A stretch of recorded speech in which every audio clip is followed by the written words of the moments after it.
his predecessors. What do you make of it? I think the Pope is fantastic.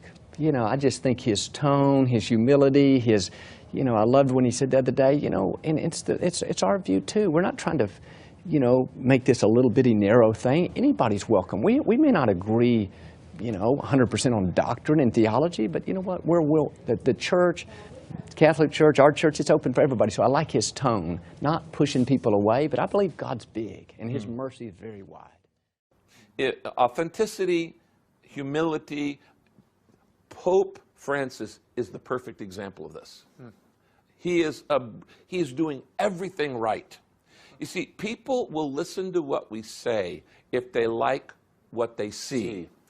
And as our new Pope, he was very, very symbolic in, you know, his first Mass with people of AIDS, his kissing of the disformed man, his loving the children, this authenticity, this humility, the caring for the poor. This is what the whole world expects us Christians to do.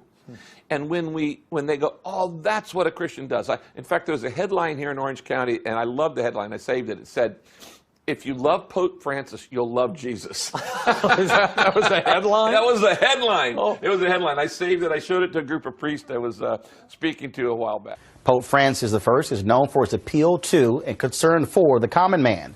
But by all accounts, his conservative views are very much in line with his predecessor, Pope Benedict XVI. It remains to be seen what changes he'll bring to the Catholic Church and how that will affect black Catholics and other Christians here in America and around the world.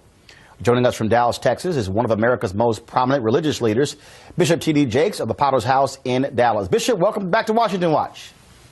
Thank you, Roland. It's a pleasure to be with you. You know, I want to deal with the Pope first because it's very interesting when folks talk about, obviously, the pageantry surrounding the selection of a Pope, being, of course, following in the footsteps of Peter, if you will. And so what do you believe the relationship exists or is or should be between the Roman Catholic Church and other denominations of the Christian faith? Is there actually commonality there where folks can actually do things together as opposed to saying, well, you're Catholic, I'm Baptist, you're Methodist, you're CME, AME, Church of Christ, all the different denominations? You know, there are many opportunities for ecumenicalism in our society today. There are many outreaches that we have common ground about. I think one of the great mistakes in how we rationalize things in this country currently is that we have a tendency to perpetuate the ideology that we should focus on our differences rather than to focus on our commonalities.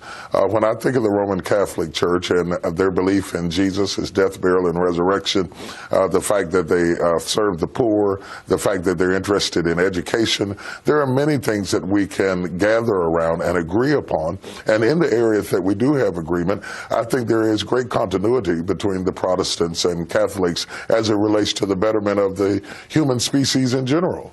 Joel revealed to me an incredible opportunity he just had to meet with Pope Francis. I just felt very honored and very humbled. Seeing the Pope give the Mass to 100,000 people that day, you just see, you know, he has such a heart to help people. I love the fact that he's made the church more inclusive, not trying to make it smaller, but to try to make it larger, to take everybody in. Popular televangelist Benny Hinn joins us shortly. You may not know that Hinn has fond recollections of Pope John Paul. Let me ask you this, Benny. Alessio Vinci, our correspondent, talked to many of these pilgrims standing in line. Most say they do not attend church or follow the church's teaching. Might this event change that? Well, I believe it's going to. You know, you see what's going on earth today, the troubles, the questions, the fears that people have. And I think just there's a change happening. And what this dear Pope John Paul II has done is he has made us aware of the fact we need God. And like I said, to see these crowds here and what's happening here just once again is such a clear sign that people around the world are turning to God. I'm just so glad I came for this morning's meeting just to honor the memory of this great Pope that has really touched my life as well as millions. So that just resonates with me. You know, he really expressed his desire for us to pray for him. He asked us to pray for the Middle East. It seems like the Vatican was trying to send a message by doing this. What would you say that is? I think the message is that they respect people, all people, and that they want to see unity. Was it surreal to be asked by the Pope to pray for him? Yeah, it was amazing, you know, and even to go back in that part of the Vatican, there's so much history there, the places that they took us through, and just you feel that deep respect and reverence for God.